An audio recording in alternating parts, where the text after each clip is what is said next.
ओम नमः शिवाय। हर हर महादेव। श्रावण मास में शिव महापुराण की कथा के 9वें दिन आप सभी का स्वागत है। महादेव और माता पार्वती की कृपा हम सब पर बनी रहे। तो आइए कथा को अब आगे बढ़ाते हैं। दक्ष की तपस्या और देवी शिवा का उन्हें वरदान देना। नारद जी ने पूछा, पूज्य पिताजी, दृढ़ता पूर्वक उत्तम व्रत का पालन करने वाले दक्ष ने तपस्या करके देवी से कौन सा वर प्राप्त किया तथा वे देवी किस प्रकार दक्ष की कन्या हुई? ब्रह्मा जी ने कहा, नारद तुम धन्य हो। इन सभी मुनियों के साथ भक्ति पूर्वक इस प्रसंग को सुनो। मेरी आज्ञा पाकर उत्तम बुद्धि वाले महाप्रजापति दक्ष ने क्षीर सागर के उत्तर तट पर स्थित होकर देवी जगदम्बिका को पुत्री के रूप में प्राप्त करने की इच्छा तथा उनके प्रत्यक्ष दर्शन की कामना लिए उन्हें हृदय मंदिर में विराजमान करके तपस्या प्रारंभ की। दक्ष ने मन को संयम में रखकर दृढ़ता पूर्वक कठोर व्रत का पालन करते हुए शौच और संतोष आदि नियमों से युक्त होकर 3000 दिव्य वर्षों तक तप किया। वे कभी जल पीकर रहते, कभी हवा पीते तो कभी सर्वथा उपवास करते, भोजन के नाम पर कभी सूखे पत्ते चबा लेते। मुनि श्रेष्ठ नारद तदंतर यम नियम आदि से युक्त होकर जगदम्बा की पूजा में लगे हुए दक्ष को देवी शिवा ने प्रत्यक्ष दर्शन दिया। जगन्मयी जगदम्बा प्रत्यक्ष दर्शन पाकर प्रजापति दक्ष ने अपने आप को कृतकृत्य माना। वे कालिका देवी सिंह पर आरूढ़ थी। उनकी अंग कांति श्याम थी, मुख बड़ा मनोहर था। वे 4 भुजाओं से युक्त थी और हाथों में वृद्ध अभय नील कमल और खड़ग धारण किए थी। उनकी मूर्ति बड़ी मनोहारिणी थी। नेत्र कुछ कुछ लाल थे। खुले हुए केस बड़े सुंदर दिखाई देते थे। उत्तम प्रभा से प्रकाशित होने वाली उन जगदम्बा को भली भांति प्रणाम करके दक्ष विचित्र वचनावलियों द्वारा उनकी स्तुति करने लगे। दक्ष ने कहा, जगदम्बा महामाये जगदीशे महेश्वरी, आपको नमस्कार है। आपने कृपा करके मुझे अपने स्वरूप का दर्शन कराया है। भगवती आधे मुझ पर प्रसन्न होइए। शिव रूपिणी प्रसन्न होइए। भक्त वरदायिनी प्रसन्न होइए। जगन माए आपको मेरा नमस्कार है। ब्रह्मा जी कहते हैं, मुने संयत चित्त वाले दक्ष के इस प्रकार स्तुति करने पर महेश्वरी शिवा ने स्वयं ही उनके अभिप्राय को जान लिया। तो भी दक्ष ने इस प्रकार से कहा, दक्ष तुम्हारी इस उत्तम भक्ति से मैं बहुत संतुष्ट हूँ। तुम अपना मनोवांछित वर मांगो। तुम्हारे लिए मुझे कुछ भी अदेय नहीं है। जगदम्बा की ऐसी बात सुनकर प्रजापति दक्ष बड़े प्रसन्न हुए और उन शिवा को बार बार प्रणाम करते हुए इस प्रकार बोले। दक्ष ने कहा, जगदम्बा महामाया, आप मुझे वर देने के लिए उद्यत हैं तो मेरी पूरी बात सुनिए और प्रसन्नता पूर्वक मेरी इच्छा पूर्ण कीजिए। मेरे स्वामी जो भगवान शिव हैं, वे रुद्र नाम धारण करके ब्रह्मा जी के पुत्र रूप से अवतीर्ण हुए हैं। वे परमात्मा शिव के पूर्ण अवतार हैं, परंतु आपका कोई अवतार नहीं हुआ। फिर भी उनकी पत्नी कौन होगी? अतः शिवे आप भूतल पर अवतीर्ण होकर उन महेश्वर को अपने रूप और लावण्य से मोहित कीजिए। देवी आपके सिवा दूसरी कोई स्त्री रुद्रदेव को कभी मोहित नहीं कर सकती, इसलिए आप मेरी पुत्री होकर इस समय महादेव जी की पत्नी होइए। इस प्रकार सुंदर लीला करके आप हर मोहिनी भगवान शिव को मोहित करने वाली बनिए। देवी, यही मेरे लिए वर है। केवल मेरे ही स्वार्थ की बात हो ऐसा नहीं सोचना चाहिए। इसमें मेरे साथ संपूर्ण जगत का हित है। ब्रह्मा विष्णु और शिव में ब्रह्मा की प्रेरणा से मैं यहाँ आया हूँ। प्रजापति दक्ष का वचन सुनकर जगदम्बिका शिवा हंस पड़ी और मन ही मन भगवान शिव का स्मरण करके यूं बोली। देवी ने कहा, तात प्रजापति दक्ष, मेरी उत्तम बात सुनो। मैं सत्य कहती हूँ, तुम्हारी भक्ति से अत्यंत प्रसन्न होकर तुम्हें संपूर्ण मनोवांछित वस्तु देने के लिए उद्यत हूँ। दक्ष, यद्यपि मैं महेश्वरी हूँ तथापि मेरी भक्ति के अधीन होकर तुम्हारी पत्नी के गर्भ से पुत्री के रूप में अवतीर्ण होंगी, इसमें संशय नहीं है। अनग मैं अत्यंत दुस्सह तपस्या करके ऐसा प्रयत्न करूंगी जिससे महादेव जी का वर पाकर उनकी पत्नी हो जाऊं। इसके सिवा और किसी उपाय से कार्य सिद्ध नहीं हो सकता, क्योंकि वे भगवान सदाशिव सर्वथा निर्विकार हैं, ब्रह्मा और विष्णु के भी सेव्य हैं तथा नित्य परिपूर्ण रूप ही हैं। मैं सदा उनकी दासी और प्रिया हूँ। प्रत्येक जन्म में वे नाना रूपधारी शंभु ही मेरे स्वामी होते हैं। भगवान सदाशिव अपने दिए हुए वर के प्रभाव से ब्रह्मा जी की भ्रुकुटी से रुद्र रूप में अवतीर्ण हुए हैं। मैं भी उनके वर से उनकी आज्ञा के अनुसार यहाँ अवतार लूंगी। तात, अब तुम अपने घर को जाओ। इस कार्य में जो मेरी दूती अथवा सहायिका होगी उसे मैंने जान लिया है। अब शीघ्र ही मैं तुम्हारी पुत्री होकर महादेव जी की पत्नी बनूंगी। दक्ष से ये उत्तम वचन सुनकर मन ही मन शिव की आज्ञा प्राप्त करके देवी शिवा ने शिव के चरणारविंदों का चिंतन करते हुए फिर कहा, प्रजापते, परंतु मेरा एक प्रण है, उसे तुम्हें सदा मन में रखना चाहिए। मैं उस प्रण को सुना देती हूँ, तुम उसे सत्य समझो, मिथ्या न मानो। यदि कभी मेरे प्रति तुम्हारा आदर घट जाएगा तब उसी समय मैं अपने शरीर को त्याग दूंगी और अपने स्वरूप में लीन हो जाऊंगी अथवा दूसरा शरीर धारण कर लूंगी। मेरा ये कथन सत्य है।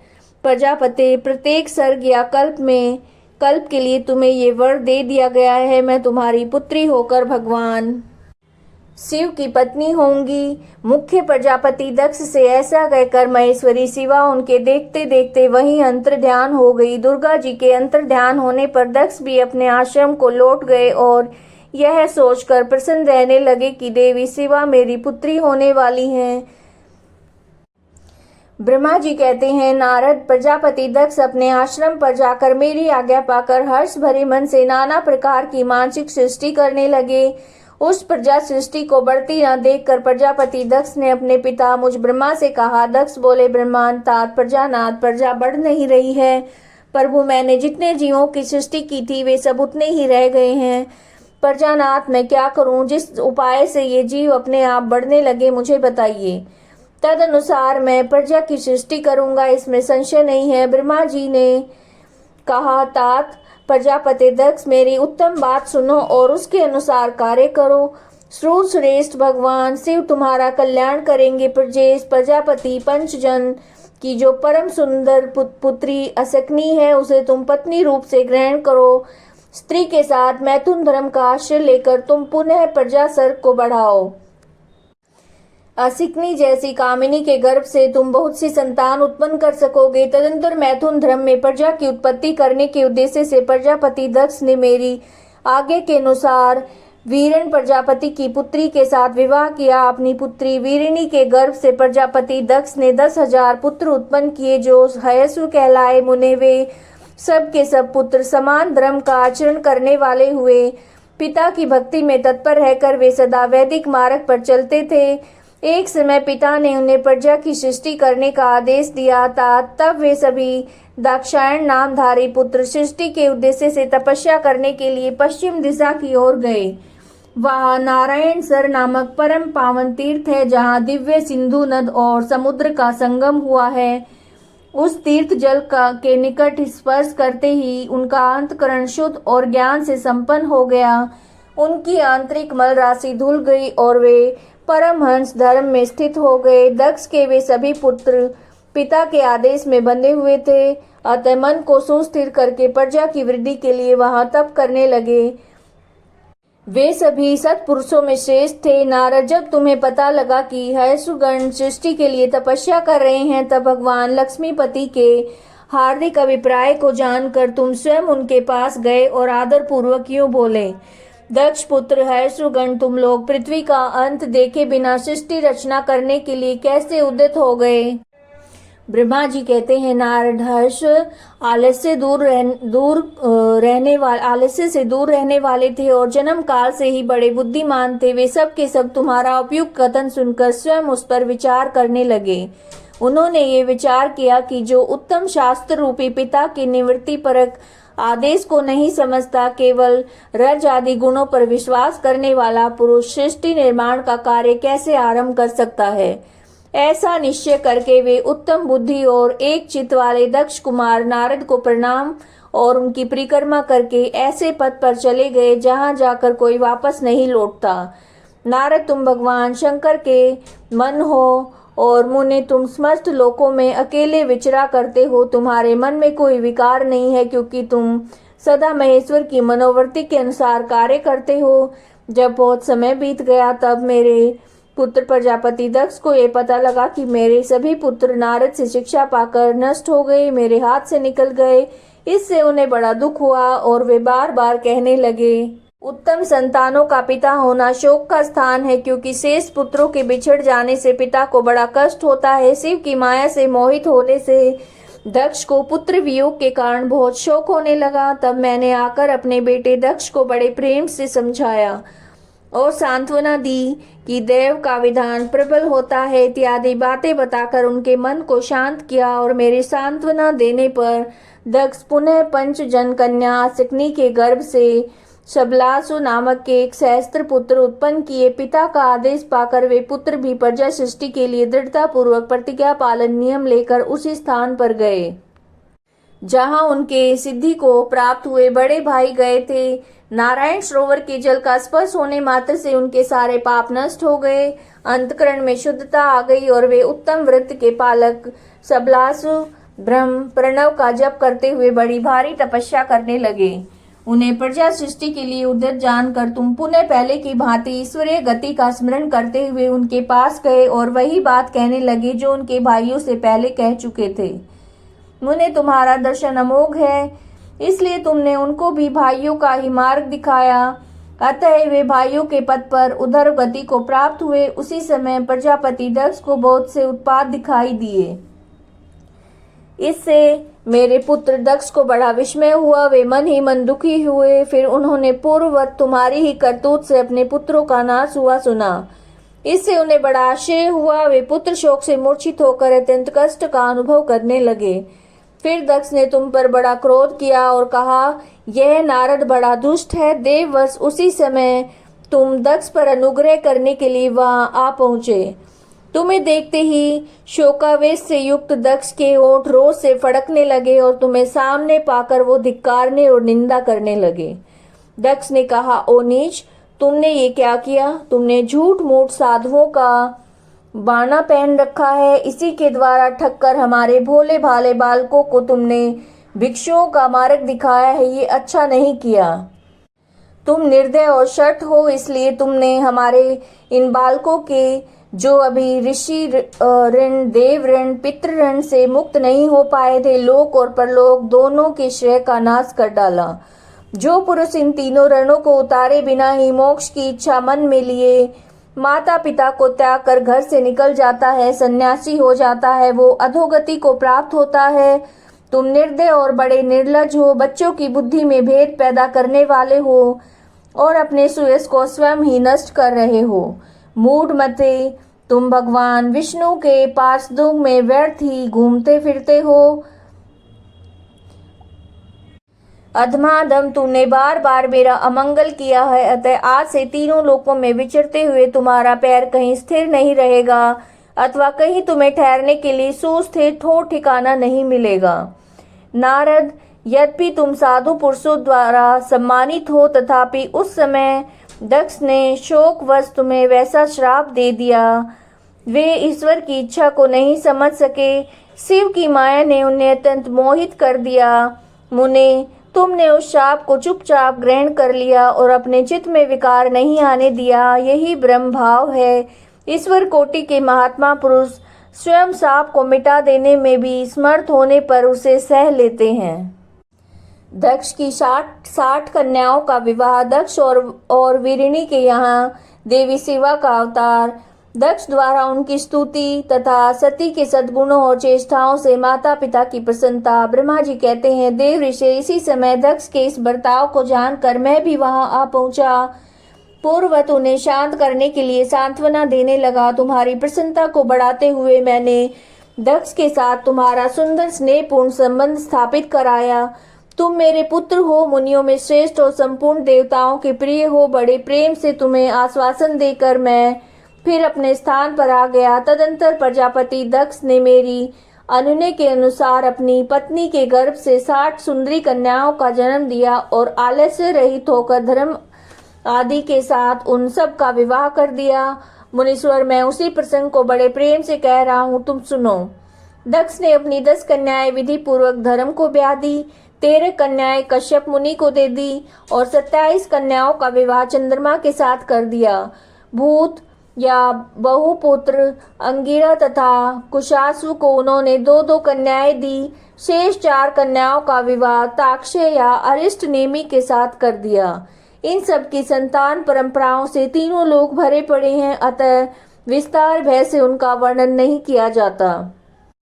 कुछ लोग शिवा या सती को दक्ष की ज्येष्ठ पुत्री बताते हैं, दूसरे उन्हें मझली पुत्री कहते हैं और कुछ लोग इन्हें सबसे छोटी पुत्री मानते हैं। कल्प भेद से ये तीनों मत ठीक हैं। पुत्र और पुत्रियों की उत्पत्ति के पश्चात पत्नी सहित प्रजापति दक्ष ने बड़े प्रेम से मन ही मन जगदम्बिका का ध्यान किया, साथ ही गदगद वाणी से प्रेम पूर्वक उनकी स्तुति भी की। बार बार अंजलि बांधकर नमस्कार करके वे विनीत भाव से देवी को मस्तक झुकाते थे। इससे देवी शिवा संतुष्ट हुई और उन्होंने अपने प्रण की पूर्ति के लिए मन ही मन ये विचार किया कि अब मैं वीरिणी के गर्भ से अवतार लूं।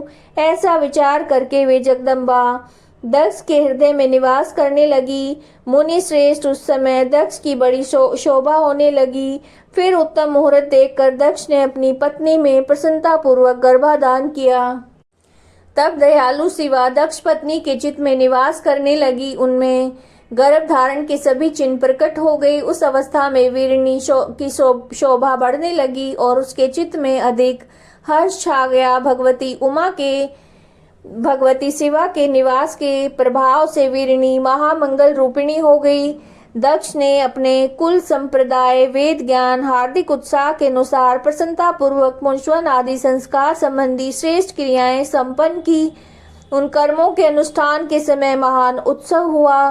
प्रजापति दक्ष ने ब्राह्मणों को उनकी इच्छा के अनुसार धन दिया और उस अवसर पर वीरिणी के गर्भ से देवी का निवास हुआ जानकर श्री विष्णु आदि सभी देवताओं को बड़ी प्रसन्नता हुई।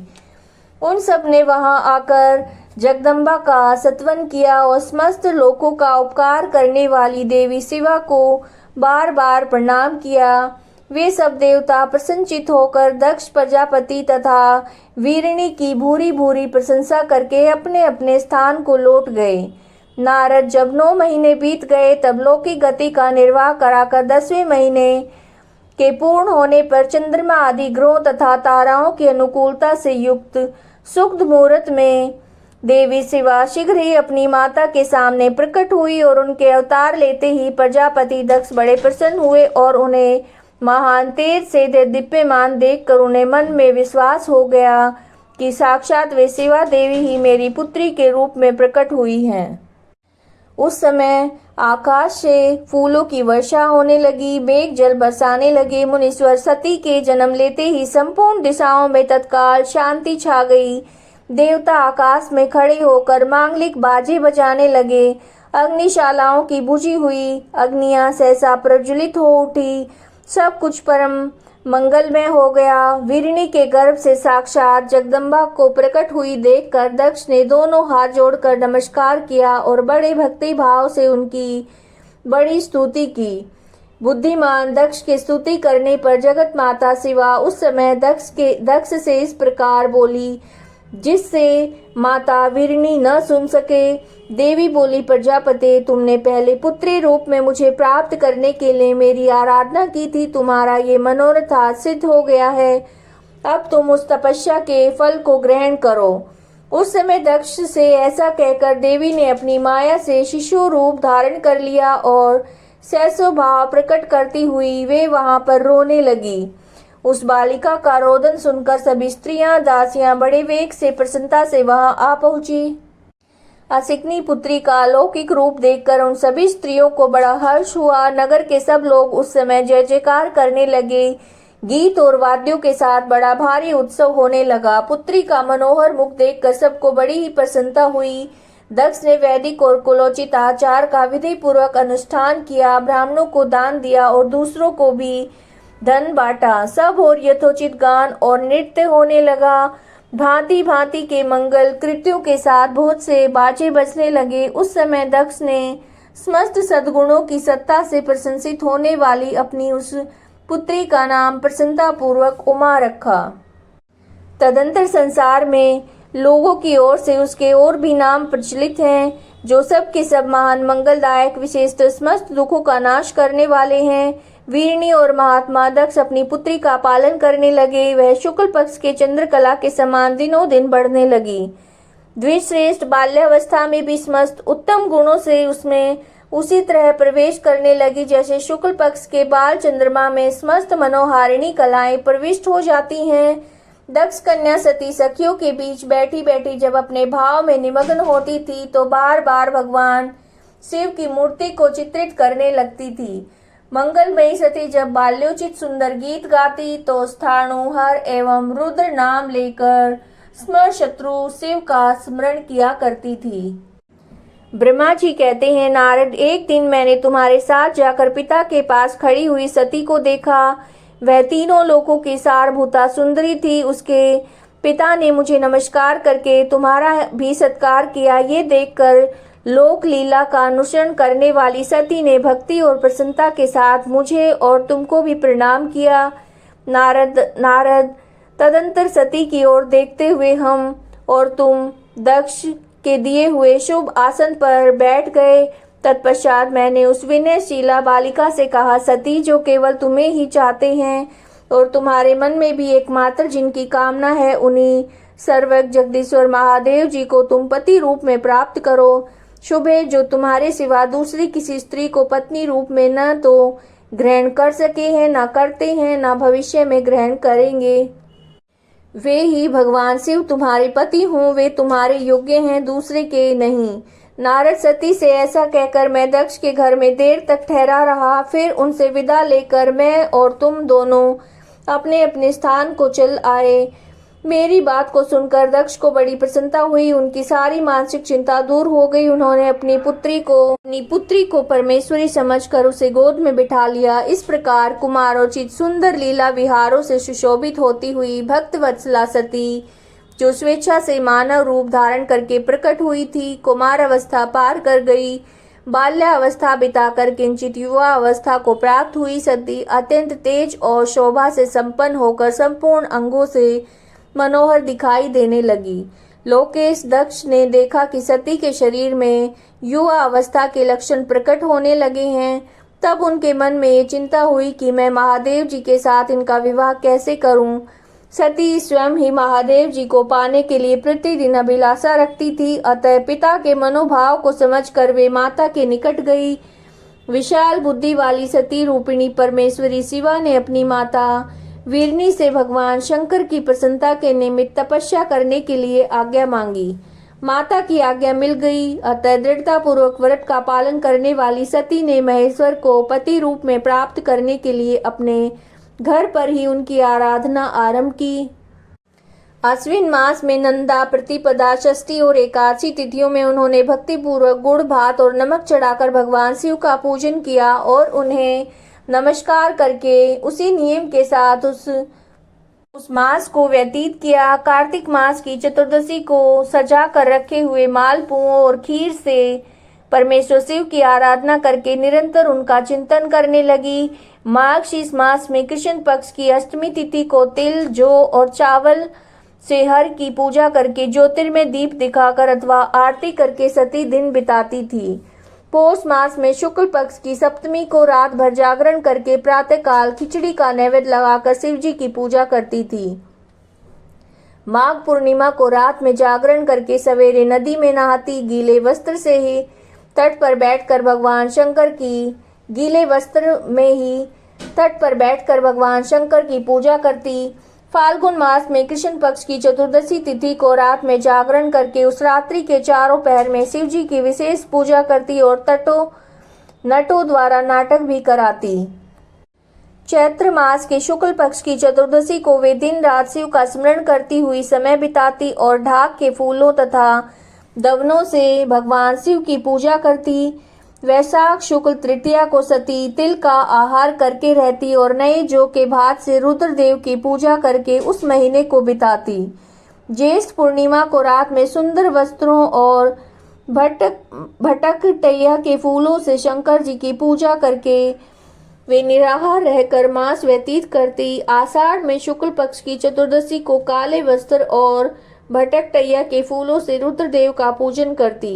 श्रावण में शुक्ल पक्ष की अष्टमी चतुर्दशी को वे यज्ञोपवीतों वस्त्रों और कुश के पवित्रों से शिव की पूजा किया करती। भाद्रपद मास में कृष्ण पक्ष की त्रयोदशी तिथि को नाना प्रकार के फूलों और फलों से शिव का पूजन करके सती चतुर्दशी तिथि को केवल जल का आहार किया करती। भांति भांति के फलों, फूलों तथा उस समय उत्पन्न होने वाले अन्नों द्वारा वे शिव की पूजा करती। महीने भर अत्यंत नियमित आहार करके केवल जप में लगी रहती। सभी महीनों में सारा दिन सती शिव की आराधना में संलग्न रहती थी और अपनी इच्छा से मानव रूप धारण करने वाली वे देवी दृढ़ता पूर्वक उत्तम व्रत का पालन करती थी। इस प्रकार नंदा व्रत को पूर्ण रूप से समाप्त करके भगवान शिव में अनन्य भाव रखने वाली सती एकाग्रचित होकर बड़े प्रेम से भगवान शिव का ध्यान करने लगी तथा उस ध्यान में निश्चल भाव में स्थित हो गई। मुने इसी समय सब देवता और ऋषि भगवान विष्णु और मुझको आगे करके सती की तपस्या देखने को आए। वहां आकर देवताओं ने देखा सती मूर्तिमती दूसरी सिद्धि के समान जान पड़ती हैं। वे भगवान शिव के ध्यान में निमग्न होकर उस समय सिद्ध अवस्था को पहुंच गई थी। समस्त देवताओं ने बड़ी प्रसन्नता के साथ वहां दोनों हाथ जोड़कर सती को नमस्कार किया। मुनियों ने भी मस्तक झुकाए तथा श्री हरि आदि के मन में प्रीति उमड़ आई। श्री विष्णु आदि सब देवता मुनि आश्चर्यचकित हो गए। सती देवी की तपस्या की भूरी भूरी प्रशंसा करने लगे। फिर देवी को प्रणाम करके देवता और मुनि तुरंत ही गिरि श्रेष्ठ कैलाश को गए, जो भगवान शिव को बहुत प्रिय है। सावित्री के साथ मैं और लक्ष्मी के साथ भगवान वासुदेव भी प्रसन्नता पूर्वक महादेव जी के निकट गए। वहां जाकर शिव को देखते ही बड़े वेग से प्रणाम करके वे सभी देवताओं ने दोनों हाथ जोड़कर विनीत भाव से नाना प्रकार के स्तोत्रों द्वारा उनकी स्तुति करके अंत में कहा, प्रभु आपकी सत्व रज और तम नामक 3 शक्तियां हैं। उनके राग आदि वेग ऐसे हैं। वेद त्रयी और लोक त्रयी आपका स्वरूप है। आप शरणागतों के पालक तथा आपकी शक्ति बहुत ही बड़ी है, उसकी कोई सीमा नहीं है। आपको नमस्कार है। दुर्गापते जिनकी इंद्रियां दुष्ट हैं, वश में नहीं हो पाती, उनके लिए आपकी प्राप्ति का कोई मार्ग सुलभ नहीं है। आप सदा भक्तों के उद्धार में तत्पर रहते हैं। आपको का तेज छुपा हुआ है। आपको नमस्कार है। आपकी माया शक्ति रूपा जो अहम बुद्धि है, उसे आत्मा का स्वरूप ढक गया है। अतः ये मूढ़ बुद्धि जीव अपने स्वरूप को नहीं जान पाता। आपकी महिमा को पार पाना अत्यंत कठिन है। हम आप महाप्रभु को मस्तक झुकाते हैं। ब्रह्मा जी कहते हैं, नारद इस प्रकार से महादेव जी की स्तुति करके श्री विष्णु आदि सब देवता उत्तम भक्ति से मस्तक झुकाए प्रभु शिव जी के आगे चुपचाप खड़े हो गए। ब्रह्मा जी का रुद्रदेव से सती के साथ विवाह करने का अनुरोध श्री विष्णु द्वारा अनुमोदन और रुद्र की इसके लिए स्वीकृति। ब्रह्मा जी कहते हैं, श्री विष्णु आदि देवताओं द्वारा की हुई उस स्तुति को सुनकर सबकी उत्पत्ति हेतुभूत भगवान शंकर बड़े प्रसन्न हुए और जोर जोर से हंसने लगे। मुझ ब्रह्मा और विष्णु को अपनी अपनी पत्नी के साथ आया देखकर महादेव जी ने हम लोगों से यथोचित वार्तालाप किया और हमारे आगमन का कारण पूछा। रुद्र बोले, हे हरे, हे विधे, हे देवताओं और महर्षियों, आज तुम निर्भय होकर यहाँ अपने आने का ठीक ठाक कारण बताओ। तुम लोग किस लिए यहाँ आए हो? कौन सा कार्य आ पड़ा है? वो सब मैं सुनना चाहता हूँ, क्योंकि तुम्हारे द्वारा की गई स्तुति से मेरा मन अत्यंत प्रसन्न है। मुने महादेव जी के इस प्रकार पूछने पर भगवान विष्णु की आज्ञा से मैंने वार्तालाप आरंभ किया। मुझ ब्रह्मा ने कहा, देव देव महादेव करुणा सागर प्रभु, हम दोनों इन देवता और ऋषियों के साथ जिस उद्देश्य से यहाँ आए हैं उसे सुनिए। वृषभ ध्वज, विशेषतः आप ही के लिए हमारा यहाँ पर आगमन हुआ है, क्योंकि हम तीनों सहार्थी हैं। सृष्टि चक्र के संचालन रूप प्रयोजन की सिद्धि के लिए एक दूसरे के सहायक हैं। सहार्थी को सदा परस्पर यथा योग्य सहयोग करना चाहिए, अन्यथा ये जगत टिक नहीं सकता। महेश्वर, कुछ ऐसे असुर उत्पन्न होंगे जो मेरे हाथ से मारे जाएंगे, कुछ भगवान विष्णु के और कुछ आपके हाथों नष्ट होंगे। महाप्रभु, कुछ असुर ऐसे होंगे जो आपके वीर्य से उत्पन्न हुए पुत्र के हाथ से ही मारे जा सकेंगे। प्रभु, कभी कोई विरले ही असुर ऐसे होंगे जो माया के हाथों द्वारा वध को प्राप्त होंगे। आप भगवान शंकर की कृपा से देवताओं को सदा उत्तम सुख प्राप्त होगा। घोर असुरों का विनाश करके आप जगत को सदा स्वास्थ्य एवं अभय प्रदान करेंगे। अथवा ये भी संभव है कि आपके हाथ से कोई भी असुर न मारे जाएं, क्योंकि आप सदा योग युक्त रहते हुए राग द्वेष से रहित है तथा एकमात्र दया करने में ही लगे रहते हैं। इस यदि वे असुर भी आराधित हों, आपकी दया से अनुग्रहित होते रहे तो सृष्टि और पालन का कार्य कैसे चल सकता है। अतः वृषभ ध्वज, आपको प्रतिदिन सृष्टि आदि से के उपयुक्त कार्य करने के लिए उद्यत रहना चाहिए। यदि सृष्टि पालन और संहार रूप कर्म न करने हो, तब तो हमने माया से जो भिन्न भिन्न शरीर धारण किए हैं उनकी कोई उपयोगिता या औचित्य ही नहीं है। वास्तव में हम तीनों एक ही हैं, कार्य के भेद से भिन्न भिन्न देह धारण करके स्थित हैं। यदि कार्य भेद न सिद्ध हो, तब तो हमारे रूप भेद का कोई प्रयोजन ही नहीं है। देव एक ही परमात्मा महेश्वर तीन स्वरूपों में अभिव्यक्त हुए हैं। इस स्वरूप में उनकी अपनी माया ही कारण है। वास्तव में प्रभु स्वतंत्र हैं, वे लीला के उद्देश्य से ही सृष्टि आदि कार्य करते हैं। भगवान श्री हरि उनके बाएं अंग से प्रकट हुए हैं, मैं ब्रह्मा उनके दाएं अंग से प्रकट हुआ हूँ और आप रुद्र उन सदाशिव के हृदय से आविर्भूत हुए हैं। अतः आप ही शिव के पूर्ण रूप हैं। प्रभु इस प्रकार अभिन्न रूप होते हुए भी हम तीन रूपों में प्रकट हैं। सनातन देव, हम तीनों उन्हीं भगवान सदाशिव और शिवा के पुत्र हैं। इस यथार्थ तत्व का आप हमारे हृदय से अनुभव कीजिए। प्रभु, मैं और श्री विष्णु आपके आदेश से प्रसन्नता पूर्वक लोक की सृष्टि और पालन का कार्य कर रहे हैं।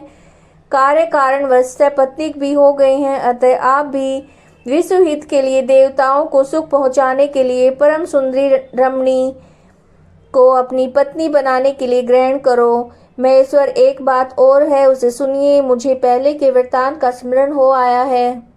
पूर्व काल में आपने ही शिव रूप से जो बात हमारे सामने कही थी, वही इस समय सुना रहा हूँ। आपने कहा था, ब्रह्मांड, मेरा ऐसा ही उत्तम रूप तुम्हारे अंग विशेष ललाट से प्रकट होगा, जिसकी लोक में रुद्र नाम से प्रसिद्धि होगी। तुम ब्रह्मा सृष्टि करता हो गए और श्री हरि जगत का पालन करने वाले हुए। मैं सगुण रुद्र रूप होकर संहार करने वाला होऊंगा। एक स्त्री के साथ विवाह करके लोक के उत्तम कार्य की सिद्धि करूंगा। अपनी कही हुई इस बात को याद करके आप अपनी ही पूर्व प्रतिज्ञा को पूर्ण कीजिए। स्वामीन, आपका ये आदेश है कि मैं सृष्टि करूं, श्री हरि पालन करें और आप स्वयं संहार के हेतु बनकर प्रकट हों। सो आप साक्षात शिव ही संहारकर्ता के रूप में प्रकट हुए हैं। आपके बिना हम दोनों अपना अपना कार्य करने में समर्थ नहीं हैं। अतः आप ऐसी कामिनी को स्वीकार करें जो लोकहित के कार्य में तत्पर रहे। शंभु, जैसे लक्ष्मी भगवान विष्णु की और सावित्री मेरी सहधर्मिणी है, उसी प्रकार आप इस समय अपनी जीवन सहचरी प्राण वल्लभा को ग्रहण करें। मेरी ये बात सुनकर लोकेश्वर महादेव जी के मुख पर मुस्कुराहट दौड़ गई। वे श्री हरि के सामने मुझे इस प्रकार बोले। ईश्वर ने कहा, ब्रह्मांड हरे, तुम दोनों मुझे सदा ही अत्यंत प्रिय हो। तुम दोनों को देखकर मुझे बड़ा आनंद मिलता है। तुम लोग समस्त देवताओं में श्रेष्ठ तथा त्रिलोकी के स्वामी हो। लोकहित के कार्य में मन लगाए रहने वाले तुम दोनों का वचन मेरी दृष्टि में अत्यंत गौरवपूर्ण है, किंतु सूरश्रेष्ठ गण, मेरे लिए विवाह करना उचित नहीं होगा, क्योंकि मैं तपस्या में संलग्न रहकर सदा संसार से विरक्त रहता हूँ और योगी के रूप में मेरी प्रसिद्धि है, जो निवृत्ति के सुंदर मार्ग पर स्थित है, अपने आत्मा में ही रमण करता आनंद मानता है, निरंजन माया से निर्लिप्त है, जिसका शरीर अवधूत दिगंबर है, जो ज्ञानी आत्मदर्शी और कामना से शून्य है, जिसके मन में कोई विकार नहीं है, जो भोगों से दूर रहता है तथा जो सदा अपवित्र और अमंगल वेशधारी है, उसे संसार में कामिनी से क्या प्रयोजन है। इस समय मुझे बताओ तो सही, मुझे तो सदा केवल योग में लगे रहने पर ही आनंद आता है। ज्ञानहीन पुरुष योग को छोड़कर भोग को अधिक महत्व देता है। संसार में विवाह करना पराय बंधन में बंधना है, इसे बहुत बड़ा बंधन समझना चाहिए। इसलिए मैं सत्य सत्य कहता हूँ, विवाह के लिए मेरे मन में थोड़ी सी भी अभिरुचि नहीं है। आत्मा ही अपना उत्तम अर्थ और स्वार्थ है, उसका भली भांति चिंतन करने के कारण मेरी लौकिक स्वार्थ में प्रवृत्ति नहीं होती। तथापि जगत के हित के लिए तुमने जो कुछ भी कहा उसे मैं करूँगा। तुम्हारे वचन को गरिष्ठ मानकर अथवा अपनी कही हुई बात को पूर्ण करने के लिए मैं अवश्य विवाह करूँगा, क्योंकि मैं सदा भक्तों के वश में रहता हूँ, परंतु मैं जैसी नारी को प्रिय पत्नी के रूप में ग्रहण करूँगा, जैसी शर्त के साथ करूँगा, उसे सुनो। हरे ब्रह्मांड, मैं जो कुछ कहता हूँ सर्वथा उचित ही है। जो नारी मेरे तेज को विभाग पूर्वक ग्रहण कर सके, जो योगिनी इच्छा अनुसार रूप धारण करने वाली हो, उसी को तुम पत्नी बनाने के लिए मुझे बताओ। जब मैं योग में तत्पर रहूं तब उसे भी योगिनी बनकर रहना होगा। जब मैं कामासक्त हूँ तब उसे भी कामिनी के रूप में मेरे पास रहना होगा। वेद वेता विद्वान जिन्हें अविनाशी बतलाते हैं, उन ज्योति स्वरूप सनातन शिव का मैं सदा चिंतन करता हूँ। ब्रह्मांड, उन सदाशिव के चिंतन में जब मैं लगा हूँ तभी उस भामिनी के साथ मैं समागम कर सकता हूँ। जो मेरे शिव चिंतन में विघ्न डालने वाली होगी वो जीवित नहीं रह सकती, उसे अपने जीवन से हाथ धोना पड़ेगा। तुम, विष्णु और मैं तीनों ही ब्रह्म स्वरूप शिव के अंशभूत हैं, अतः महाभाग गण हमारे लिए उनका निरंतर चिंतन करना ही उचित है।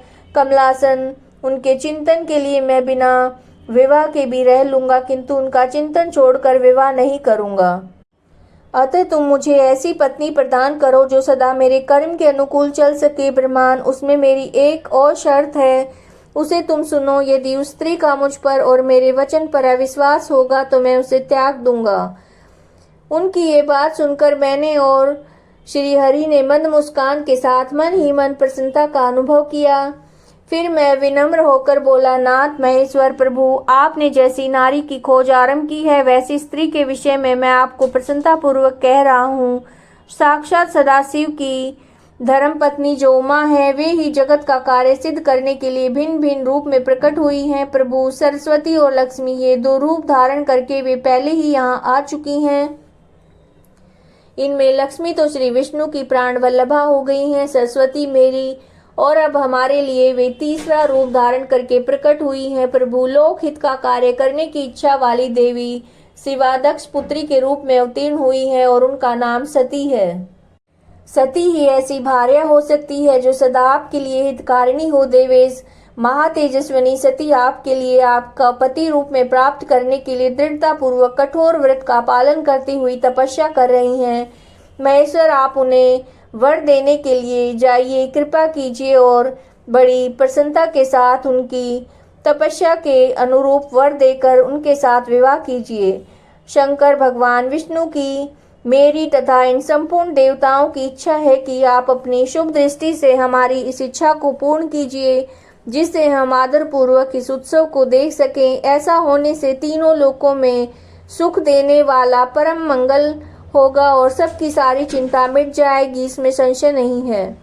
तदंतर मेरी बात समाप्त होने पर लीला विग्रह धारण करने वाले भक्त वत्सल महेश्वर ने मधुसूदन अच्युत से इसी का समर्थन किया। तब भक्त वत्सल भगवान शिव ने हंसकर कहा, बहुत अच्छा, ऐसा ही होगा। उनके ऐसा कहने पर हम दोनों से आज्ञा लेकर पत्नी और देवता तथा मुनियों के साथ अत्यंत प्रसन्न होकर अभिष्ट स्थान को चले गए। तो आज की शिव पुराण की कथा को हम यही विराम देते हैं। अगर आपको कथाएं अच्छी लग रही हैं तो इनका शुरू से और आखिर तक, यानी श्रावण महीने के पूरे श्रावण महीने इसका श्रवण कीजिए।